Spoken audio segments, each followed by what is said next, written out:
কথা আজকের গল্পে তোমরা দেখতে পাবে প্রিয়া বলছে আজ গুহ বাড়িতে বিরাট অনুষ্ঠান। আজ আমাদের বিগ ব্রোর ভাত কাপড় আর ব্রো আজকে নিজের হাতে রান্না করছে কথার জন্য। সেই সময় সেখানে অহনা এসে বলে ইয়ে ওয়াও সো রোমান্টিক, আজকে স্যান্ডির বদলে লাইভে আছে মিস অ্যানি। এরপর প্রিয়া বলছে আর ব্রো কি কি রান্না করছে সেটা আপনাদেরকে দেখাবো, লেটস গো। তখন সেখানে দাদুভাই এসে বলে এসব কি হচ্ছে রেনু, আর এদের কি সবেতে বাড়াবাড়ি করতে হয়? তখন ঠামি বলছে আহা যা করছে করুক না, আর ছেলেমেয়েরা একটু আনন্দ করছে তাহলে তাদেরকে আনন্দটা করতে দাও না। তারপর দাদুভাই বলছে ও তোমার নাতি নাতনিদের ব্যাপারে তো কিছু বলা যাবে না। আচ্ছা কি রান্না করছে পাচক? দেখো রেনু, ভাত কাপড়ের রান্না কিন্তু ঘোবাড়িতে একটা বড় রিচুয়াল। ছেচড়া, মাছের মাথা দিয়ে ডাল, টসের চাট, সেসব জানে পাচক। তখন ঠামি হাসছে। এরপর দাদু বলছে দেখি তো কি করছে। তারপর ঠামি বলছে না না না না, মোটেও তুমি ওখানে যাবে না। দাদুভাই যেভাবে পারবে সেভাবে করবে, তুমি রান্নাঘরের দিকে উকি ঝুঁকি মারবে না, বলে দিলাম কিন্তু। তুমি এখানে দাঁড়িয়ে থাকো। তারপর আমরা শুনতে পেলাম অগ্নি বলছে আকি পেটি সবাইকে নিয়ে নিচে আয়, কায়দা কানুন ছোটকা সবাইকে নিয়ে নিচে আয়। এরপর সবাই নিচে চলে আসলো। এমন সময় কথা সেখানে চলে আসে, এসে বলে কি ব্যাপার তোমরা সবাই এখানে দাঁড়িয়ে? আর পাচক মশাই কি যেন একটা চমকের কথা বলছিলেন। তারপর কথা ছোটকাকে জিজ্ঞাসা করছে ছোটকা কি ব্যাপার গো? আর ও পিসিয়া তুমি বলো। আর এদিকে অগ্নি রান্নাঘর থেকে বলছে আকি সবাইকে গোল করে দাঁড় করা। এরপর কথা দেখতে পেল যে অগ্নি রান্নাঘর থেকে আসছে আর তার হাতে ভাত কাপড় আছে, আর সেটা দেখে কথা অগ্নির দিকে তাকিয়ে থাকে। এরপর কথা বলে ভাত কাপড়। তারপর সঞ্চিতা কথাকে নিয়ে অগ্নির পাশে দাঁড় করায়। এরপর লেখা বলছে কি কথা কি বুঝছো? অগ্নি কিন্তু সব নিজের হাতে করেছে। এরপর ঠামি বলল সমস্ত রান্না দাদুভাই নিজের হাতে তোমার জন্য করেছে। তখন ছোটকা বলছে বাবা বাবা কি বুঝছো, দেখো মডার্ন অগ্নি কথার জন্য কিরকম বাঙালি সাবিকে রান্না করেছে দেখো। তখন সঞ্চিতা বলছে নিজের পছন্দ করে তোমার জন্য শাড়ি এনেছে। তখন কথা বলছে আমি তো ভেবেছিলাম এবারও হয়তো ভাত কাপড়ের অনুষ্ঠানটা। কথার মুখে এই কথাটা শুনে অগ্নি বলছে সেই তো তোর মাথায় গোবর আছে বলে। তারপর কথা বলছে পাচক মশাই আপনি সত্যি সবটা নিজের হাতে আমার জন্য? তখন অগ্নি বলছে নে। তখন কথা বলছে এক মিনিট। তারপর কথা ঘুমটা দেয়। তখন অগ্নি বলছে কথা আজ থেকে তোর ভাত কাপড়ের দায়িত্ব আমি নিলাম। আর এদিকে প্রত্যয় ঋতুপর্ণাকে বলছে আমি কিন্তু নেল পালিশ কানের দুল সবকিছুর দায়িত্ব নেব। তখন ঋতুপর্ণা লজ্জা পেয়ে বলে আপনি কি যে বলেন না। আর এদিকে জিনু আর অঙ্কিত একে অপরের দিকে তাকিয়ে থাকে। তারপর কথা অগ্নিকে নমস্কার করছে। তখন অগ্নি বলছে আরে রে কি করছিস তুই? তখন কথা বলছে স্ত্রী হিসাবে সেটা আমার কর্তব্য পাচক মশাই। তখন অগ্নি বলছে তোর জায়গা আমার পায়ে নয়। তারপর কথা বলছে তাহলে? এরপর অগ্নি সবাইকে দেখে কথাকে বলছে সব কথা কি একদিনই জেনে নিবি? এরপর জিনু বলছে কথা এবার কিন্তু গিবাতটা বানাতে হবে। তখন সঞ্চিতা বলছে তাই তো বাবা তোমার হাতে গিবাত খেয়ে তবে বেরোবে। তারপর কথা বলছে হ্যাঁ মা আমি এক্ষুনি ব্যবস্থা করছি। তখন দাদুভাই বলছে উফ রেনু আমার ভিতরে যে কি আনন্দ হচ্ছে তোমাকে বলে বোঝাতে পারবো না। আমার বাপ ঠাকুরদার কোম্পানি যার 100 বছরের উপরে বয়স, সেই কোম্পানি সুশ্রতা টনিক পুরস্কার পাচ্ছে। আর এদিকে আবার বড় নাতির বোবাত হই হই করে হচ্ছে। আমার যে কি আনন্দ হচ্ছে কি বলবো কথা মা। কিন্তু আমার খুব ইচ্ছে করছে আজ এই অনুষ্ঠানে তোমরাও সবাই আমার সঙ্গে চলো। দেখো আমার কোম্পানি কর্মচারীরা এই আনন্দের অংশীদার, আর আমি চাই যে আমার পরিবারের সবাই এই আনন্দে শরিক হোক। এরপর কথা বলল আমি আপনাকে কথা দিচ্ছি এই অনুষ্ঠানে আমরা পরিবারের সবাই মিলে একসঙ্গে যাব। আর আমার আরেকটা কথা বলার আছে, আমরা এখানে সবাই আছি মেজমা ছাড়া। এরকম একটা খুশির দিনে পরিবারের একজন না থাকলে ভালো লাগে বলুন তো? আমি কি মেজুমাকে নিয়ে আসি? আর ওনাকেও তো একটা সুযোগ দিতে হবে আমাদের সাথে সহজ হওয়ার। কথার মুখে এই কথাটা শুনে অঙ্কিত সেখান থেকে চলে যাচ্ছিল। তখন ঝিনু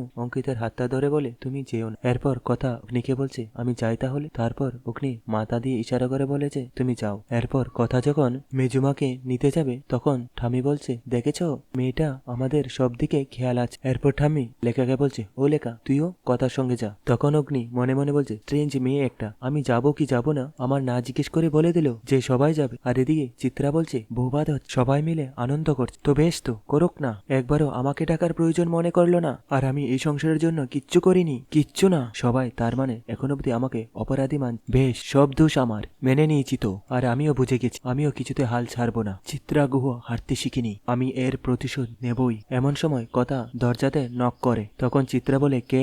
তখন কথা বলে কথা। তারপর চিত্রা বলে কথা নিশ্চয়ই নাটক করতে এসেছে না চিত্রা, বুঝতে দেওয়া যাবে না। এরপর চিত্রা দরজা খুলে কথাকে বলে এসো। তারপর কথা বলছে মেজমা আমার বৌভাত হচ্ছে আজ, তুমি খাবে না? তারপর চিত্রা কথার হাত ধরে বলে কথা ধন্যবাদ আমার ঘরে তুমি এসেছো, কিন্তু আমার যাওয়ার খুব ইচ্ছে আছে, কিন্তু আমি যেতে পারবো না। কথা সবাই তো এখন অব্দি আমাকে মন থেকে মেনে নেয়নি, তাই আমার যাওয়াটা বোধহয় ভালো দেখাবে না। তাছাড়া ওখানে অঙ্কিত অর্ণা, অগ্নি ওরা সবাই আছে, আমি বরং ঘরেই থাকি কথা। তখন ছোটকা বলছে, মেজ বৌদি কে বললো আমরা তোমাকে মেনে নিতে পারবো না? হ্যাঁ, তুমি কি এতটাই পর? দেখো আমরা সবাই ছুটে এসেছি। তখন লেখা চিত্রাকে বলছে, মেজ বৌদি শুধু কথা নয়, আমরা বাড়ির প্রত্যেকটা মানুষ চাই তুমি এই বোবাতে অনুষ্ঠানে আমাদের সাথে থাকো। তখন কথা বলছে, মেজমা আমি জানি তোমার কোথায় আটকাচ্ছে, কিন্তু তুমি দেখো একদিন সবটা ঠিক হয়ে যাবে। আমি বলছি তোমায়, চলো না সবকিছু ভুলে আমরা আগের মতন মিলেমিশে থাকি সবাই। তখন ছোটকা বলছে, হ্যাঁ, তাছাড়া এরকম ব্যাপার একটা তুমি হাতছাড়া করো না। তুমি ভাবতে পারছো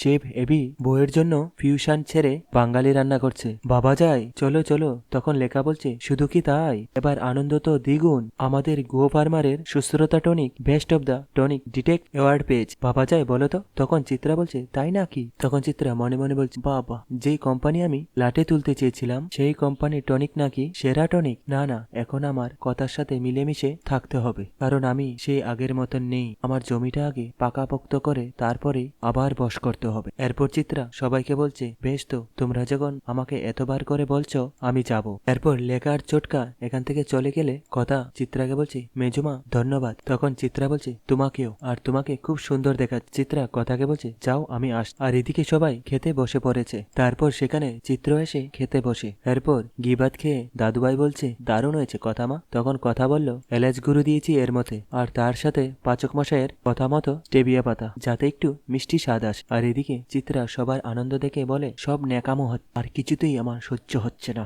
এমন সময় অঙ্কিত দেখতে পেল যে তার মা খেতে বসেছে। তখন সঞ্চিতা বলল, তোমরা দুজনে মিলে বানিয়েছো? আরো বলছে, শুনো কথা, এইভাবে সবসময় দুজনে দুজনের পাশে থাকবে, ঠিক আছে? কিরে অগ্নি, মনে থাকবে তো কথাটা? সঞ্চিতার মুখে এই কথাটা শুনে চিত্রা মনে মনে বলে, আমার ছেলের চোখে আমাকে বিষ করে দিয়ে এখন নিজের ছেলের সাথে বিহিত হচ্ছে, আমি সব নষ্ট করে দেব, সব। তখন অগ্নি বলছে, আমার একটা কথা বলার আছে। এই চেপ আমাকে বলা হয়েছে যে আপনাদের টনিক বেচে কোম্পানি নাকি অ্যাওয়ার্ড পাচ্ছে, আপনাকে কংগ্রাচুলেট করতে, তাই কংগ্রাচুলেশন। তবে কেউ যদি ভেবে থাকে যে এই অ্যাওয়ার্ড ফাংশনে আমি যাব, তাহলে কিন্তু তারা ভুল ভাবছে। অগ্নির মুখে এই কথাটা শুনে সঞ্চিতা অবাক হয়ে যায়। তারপর অগ্নি বলছে, আপনাদের টনিক বেচা কোম্পানি অ্যাওয়ার্ড পাচ্ছে, সেখানে আমার যাওয়ার প্রয়োজন আছে বলে আমি মনে করি না। তখন দাদুভাই বলছে, এদিকে কংগ্রেচুলেট করছো আর বলছো যাবে না, তার মানে তোমার এই কংগ্রেচুলেটটা মন থেকে নয়। দাদুভাই আরো অগ্নিকে বলছে, আরে শোনো, যাকে তুমি টনিক বেচা কোম্পানি বলছো না, তার বয়স 100 বছরের উপরে। তোমার শেখা উচিত কি করে একটা কোম্পানি সাকসেসফুলি 100 বছর উপরে রান করে, আর তুমি করো তো পাচকগিরি। তখন অগ্নি বলছে, আপনি বোধহয় জানেন না আমার এই পাচকগিরিতে তৈরি করা রেসিপির জন্য মানুষ কতটা ওয়েট করে থাকে। তখন দাদুভাই বলছে, ওই রাখো তোমার রেসিপি, আমি ভেবেছিলাম তুমি বদলে গেছো, কিন্তু না, আমি ভুল, তুমি একটুও বদলাওনি। তখন ঠামি বলছে, দেখেছো বড়মা, আবার শুরু হয়ে গেল। এরপর লেখা বলছে, আর বলো না, এই চলতে থাকে আমাদের বাড়িতে। তখন ছোটকা বলছে, তুমি মিসিং হওয়ার পর, মানে অগ্নি একটু বড় হওয়ার পর থেকে। তখন সঞ্চিতা বলছে, বাবারে, আমি তো ভাবতেই পারছি না, এরা দুজনে মিলে শুরু করলে থামতেই চাই না। তখন কথা বলছে, আমি বলছি যে আপনারা ভালো করে সবাই মিলে খান না, আর এই বিরোধ এখন মিটার নয়, পরে একদিন ঠিক মিটে যাবে। তখন অগ্নি বলছে, আমি ঘরে যাচ্ছি, আমার খাবারটা ঘরে পাঠিয়ে দে। এ বলে অগ্নি সেখান থেকে চলে গেল। অগ্নি চলে যাওয়ার পরে দাদুভাই বলছে, পরিবারের বড় নাতি পারিবারিক ব্যবসার একটা অনুষ্ঠানে যাবে, এটা কি আমার খুব বেশি চাওয়া? তারপর দাদুভাই বলছে, অঙ্কিত, প্রত্যয়, তোমরা কি বলো? তোমরা তো বড় হয়েছে।